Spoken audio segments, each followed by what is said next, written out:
The richest person on Earth is currently staging a coup on the most powerful nation on Earth. I hope you know who I'm talking about.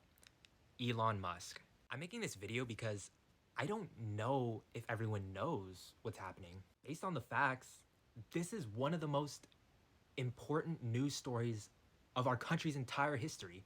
Do you know what's happening? Please tell me you know what's happening. I literally went on Instagram a few hours ago and I'm scrolling through and I'm like, why is no one talking about this? Why is everyone acting like everything is normal? Like everyone is posting like it's a normal day. People are just posting like food pics, drinking out with friends, at a luncheon, going out, concerts, basketball games, just liking Instagram reels. And I'm like, am I being gaslit right now? I feel like I'm being gaslit right now. I feel like I literally had to offload that app because I didn't want to lose my mind. It was just disturbing because it's like this guy who is an NAZI openly is performing a coup on our government. He is taking over the United States government and no one's batting an eye. Like, do people not know, or do they not want to speak out, or do they not understand it? And like, I felt like I started questioning myself. Like, that's why I felt like I was being gaslit, because I was like, am I just overreacting? Am I getting the information wrong? Like, maybe he's not doing anything wrong. Maybe it's just another political story. Maybe I'm just in an echo chamber and this is just like a partisan witch hunt. But then I think about the facts again and I'm like, no, this is literally a coup d'etat. Just by definition, a coup or a coup d'etat is an illegal seizure of power. And that's exactly what Elon Musk is doing. Like, it's literally in the law of the land, the Constitution. This is something that we had to learn in high school government class, is which government has the power of the purse, or sorry, which branch of government has the power of the purse? Is it Congress or a special government employee? It's Congress. And people online are trying to like debate me about it and just trying to debate in general about it as if like he's allowed to, as if Elon Musk is allowed to have this power to just cut things. And I'm like, dude, like, these are the consequences of saying, when are we going to need this information in our real lives? These are the consequences of that. This is what happens. The richest, most powerful person in the world is able to bamboozle people into thinking that he's helping them and that he's legally allowed to be doing what he's doing, when it's just like basic constitutional stuff to know, like, no, he can't go in there. He can't touch that. I think a court just said today, like, you have to stop. You have to turn over the private server that you put all the information on. And the reason that really like confirms to me that this is not just a partisan witch hunt and I'm not just in an echo chamber and this is like an actual serious crisis is the tech channels. I found a video on the Verge YouTube channel. It was titled Elon Musk's Computer Coup. And the Verge literally just does tech videos. They do iPhone reviews. They do like, what are the next iPhone specs? Those are the types of videos they do. They never do political videos. They're not partisan at all. And they talked about it and they called this a coup. And much respect to them, by the way. Shout out to The Verge. I think you guys should go watch that podcast. But I have respect for them because it's like, yes, everyone should be talking about this. And like, even if you don't have a political audience, like, I'm sorry, but you have to talk about this. Like, most people who have like non-political channels don't want to talk about politics because they don't want to lose their audience. Anyways, The Verge explained it, and I'm not like, I don't know a lot about computers or how computers work. And so this really made sense to me. They said the US government at its core is just a bunch of computers, right? That is what the US government is. So our tax money goes to the US government and they send it out to different government agencies. That is all done with computers. The US government at its core is just a bunch of computers. So if a person takes control of the computers, then that person takes control of the government. And that is exactly what Elon Musk did. Like, he's literally the richest man on earth. You don't think he has, and he owns tech companies. You don't think he has the power to do that? You don't think he knows the right people to do that? And obviously Elon Musk knows this too. So now he's just going in there, choosing what to delete and what not to delete. And he's just like posting about it on X. Like, I'm gonna delete this thing next. And he's like, the Department of Education no longer exists. And I don't think a lot of people know what kind of power he has. I don't think a lot of people know what kind of power the computers have. And I don't think people know he hacked into the computers. Like, people are gonna, someone said to me, like, oh, hacking is a strong word, but hacking is just unauthorized access to a computer. And that's what Elon Musk is doing. This guy was arguing with me in the TikTok comment section, and he was like, um, I was saying, like, oh, Elon Musk is deleting all these federal agencies. And he's like, the guy's like, he doesn't have the power to do that. And I was like, yeah, why don't you go tell that to him? He's literally doing it right now as we speak. It's like, it doesn't matter if it's like not allowed by law for him to do that. He is doing that, whether a piece of paper says it or not. He's hacked into the computers. Bill O'Reilly said the same thing too. He's like, Elon doesn't have the authority to do whatever. And I was like, yeah, okay, maybe the law doesn't give him the authority, but Trump and Musk don't care about the law. Elon is in control whether we like it or not. He literally just seized control of our government, and he still has it. And the media is like normalizing this, and it is such a problem to me. I'm not gonna let it stand, and none of us should let it stand. Like, I actually saw Bernie Sanders post, the richest man on earth is cutting USAID, which is help to the poorest people on earth. And it's like, that is true, but we shouldn't even be arguing about the merits of what Musk should delete and should not delete. Like, we shouldn't even be, that shouldn't even be a debate, because I feel like it legitimizes the act of him cutting things at all. You know what I mean? That is not where the focus of the conversation should be. We should not be focused on what should Musk cut and what should he not cut. Let's think about this.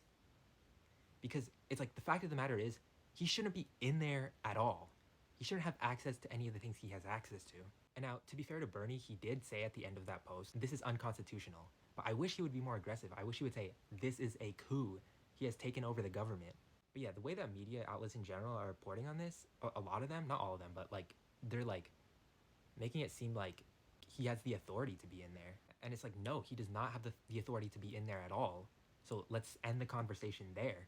It's like if someone was robbing your house and you're like, let's talk about the merits of what they should steal.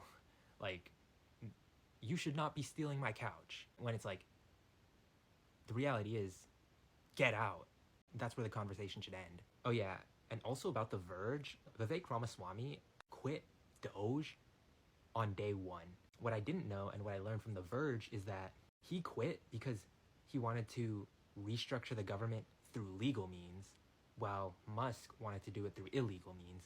Like, I literally looked it up afterwards, and there's a quote from Vivek saying like, oh, I quit Doge because Elon and I both want to make the government more efficient, but I want to do it through legislative means, while Musk wants to do it through technical means. And he kind of plays it off like, oh, we have different backgrounds, but what he's basically saying is, I wanted to restructure the government legally, Musk wanted to do it illegally, and I was having no part in that. So I guess kind of respect to him for leaving, but also kind of not respect for coding it so cryptically and not just saying it. Like, he needs to just expose Musk. But yeah, the Verge podcast, I think it's called the Verge Cast. These are these non-political guys who make tech content. When they're sounding the alarm bells on this, it's like, okay, you better listen to them. They know what they're talking about when it comes to tech.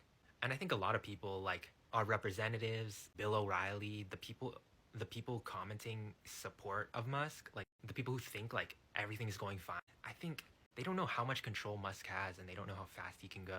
And people seem to have this default assumption that the system works perfectly. Like, the system is just always gonna work. It's a just world fallacy.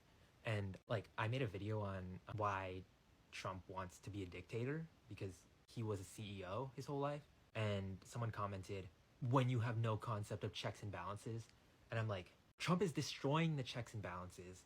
Like, the Supreme Court was stacked with his nominees, gave him immunity for anything that he believes is an official act. And Congress isn't going to stop Trump because they're scared of him, and they're scared of his supporters. They're scared of the angry mob. Now Trump is trying to get the media on his side. So people have this assumption that, oh, the checks and balances are always there. They're just there by default, right? They're just like a law of nature that the checks and balances are there and they're going to work.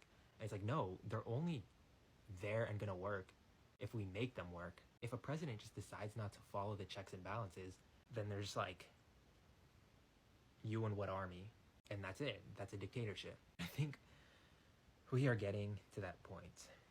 The court just ruled like that Musk needs to stop what he's doing, and what are the chances that Trump is going to be like, you and what army?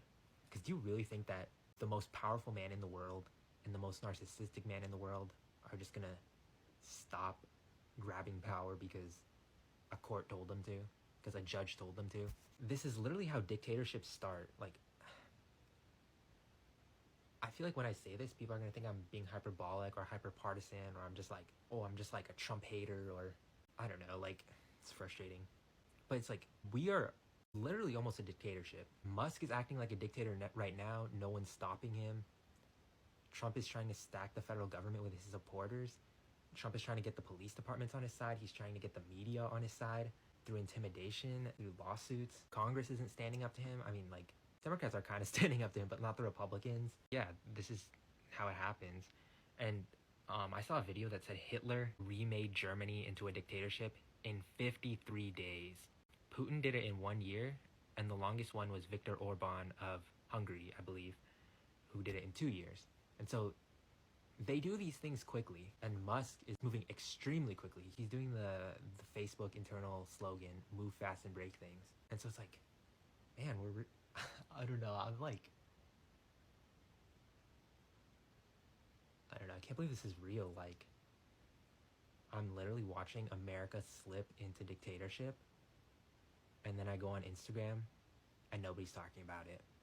I feel like I'm like,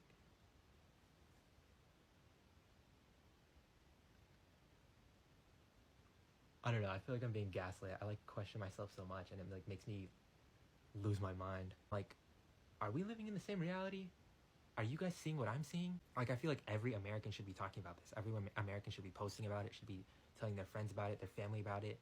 Like, I literally told my mom about this, and I don't talk to her about politics ever. In school, when we were growing up, the teachers used to always ask us, if you were living in Germany when the Nazis took over, what would you do? Would you stand up for what's right? Would you speak out for your fellow countrymen and countrywomen? Turns out, most of us would be scrolling Instagram Reels. Most of us wouldn't even know what's going on. And it's just like so sad. But I don't know. I guess that's why it's important for us to use our voices. And that's why I'm speaking out here today. I got a comment that said like, oh, but what can we do? You are more powerful than you realize. The media we consume paints our worldview of what's important and what's not important. And so us posting online about this really shifts people's worldviews. If someone sees their social media feed full of posts about Musk's coup, then they're gonna be like, oh my gosh, this is like the biggest thing in the world right now, because right, the media you consume shapes your perception of the world. And I think that's why it's so important for us to speak out. I mean, like, there are millions of Americans. Imagine if we all just posted once about it. That's 300 million posts out there. I'm not even asking people to like lead the revolution or drop work or anything like that. I'm just like, you guys just can't just make one post? Come on. Like, and the thing is, like, we have influence. You might not realize it, but you have influence. I've learned this from being a content creator. People look up to you. People like you. People want to be like you, whether you realize it or not. So if you post speaking up about something, then people will be inspired. They'll be like, oh, I want to be like Mikey, so I'll do that too. Oh, wow, he's giving me the confidence to speak my mind, to stand up for what's right. And it's like, it's just a ripple effect. And like, so your voice matters so much. I just hate this powerless mindset of like, oh, what can we do? We can't do anything. It's like, yes, you can. Like, what are you doing? We have to do something. Like, what do you want to do? Just do nothing? And so I guess like making these posts and making these videos is my way of contributing to the cause. And I did see the 50-51 movement, and that made me really happy to see all 50 state capitals had a protest against this. And so we just need to keep making people aware of what's happening. And yeah, we'll overcome this. And I heard that like Congress is getting flooded with phone calls about this. This is like the main thing they're getting flooded with. Something that I fall victim to a lot is I feel like we in America have this hubris of like, that can't happen here. We're a civilized nation. And it's like, yes, it absolutely can happen here. It's already happening here. It's been happening here. We are all humans, and we are all subject to the same economic system. So what happens in another country can happen here, right? So if you say coup in the United States, people just won't believe it, and they'll think you're like being hyperbolic, or you're just hyper partisan. You're just on a witch hunt for Trump or something. But it's like, if you describe the same exact situation, but just put in another country, put in a non-Western nation, put in a nation in the global South, people would be like, oh yeah, that's a coup, which is like kind of racist in my opinion. Which that's not funny, but I just laughed because I was uncomfortable. Like, that is like kind of racist, just to believe like, oh, this can't happen in America. Or maybe not racist, but like, because there are different races in America, but like discriminatory. And so I've been hesitating to use this term because it kind of sounds cliche, but wake up, America. Your country is being taken over. Our country is being taken over. It's so shocking to me because it's like, this is the real test. Like, people want to act like, oh, if I was there during the American Revolution, I would have stood up for what's right. If I was there during the Civil Rights Movement, I would have stood up for what's right. If I was there during the Holocaust, I would have stood up for what's right. It's like, for most people that I'm observing, no, you wouldn't. You would not have. And a lot of those people probably would have supported the bad guys. They would have been brainwashed by them. But for us who are here, who care about our country, let's stand up for what's right. And Democratic politicians, like, really need to get their act together. Like, I haven't seen pushback on that, in my opinion, that is what, right? Like, this should be the biggest story in the world, in my opinion, but Democrats haven't been making it the biggest story in the world. They were literally just like Musk locked them out of the Department of Education, and this random guy was just blocking the door, and there were like armed officers blocking the door as well. And I don't know, like, the Democratic politicians just stood around in a circle. It's like, why didn't you call some authorities? Like, why didn't you call some, I don't know, someone who is armed? Like, why didn't you just call the police? That kind of made you look weak. Like, and I think it was like a performative thing that ended up making them look weak. And so Kyle Kalinske said this, but I really do agree with him. Like, Democrats need to start getting the military on their side. They need to start getting the military generals on their side, because this is where we're at. Like, we already know Trump's not going to follow the law. Like, he has how many criminal charges? I don't even know, but he just believes the law doesn't apply to him. Same with Musk. And yeah, we're gonna have to deal with this. Also, let me be clear. I want to uncorrupt the government. I want to make the government more efficient. I want to get rid of government waste. I want to cut military spending. But what Elon Musk is doing is not that, right? If we're gonna do it, let's do it the democratic way, the fair and square way. Let's debate it in Congress, and let's get money out of politics so that we can actually have genuine democratic debates.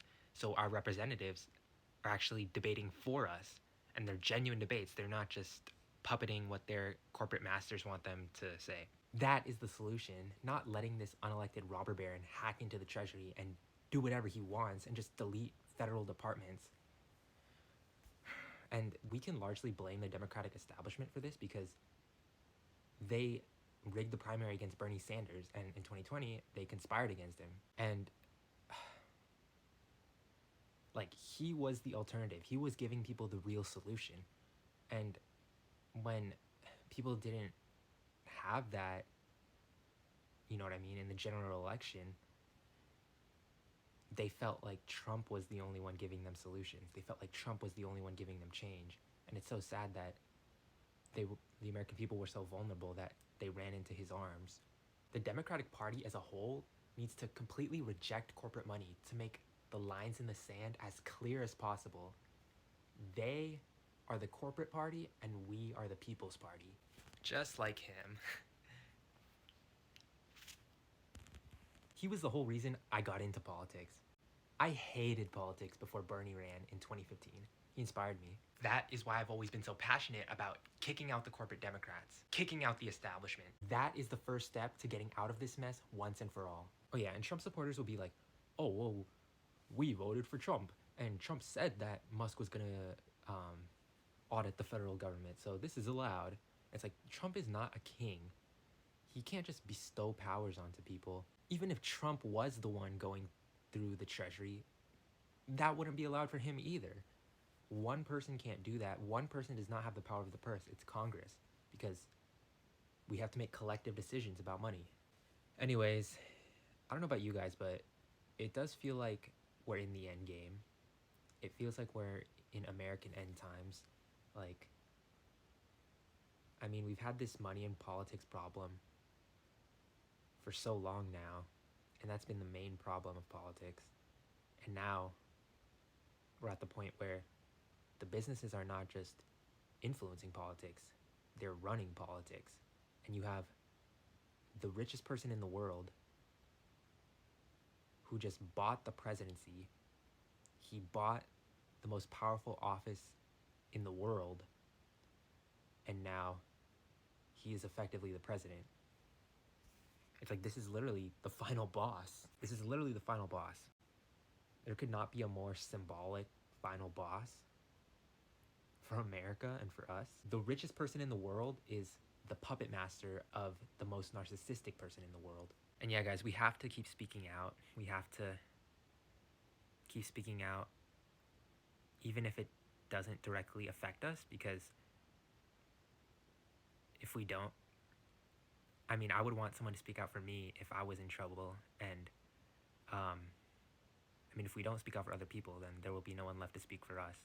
We have to show our government and the world that we do not like this. This is unpopular. We don't want this. Think about how our future descendants are going to look back on us. We are not going to let any of this become normalized. We are not going to let any of this become okay. The president only has power because we give him power. He can only do these things if we let him. Every 250 years, we have to fight against the king. Except the modern day king is a CEO and he wants to turn America into one of his companies. Now's the time to fight back. We are Americans. We do not bend the knee to a dictator, and we do not bend the knee to a king.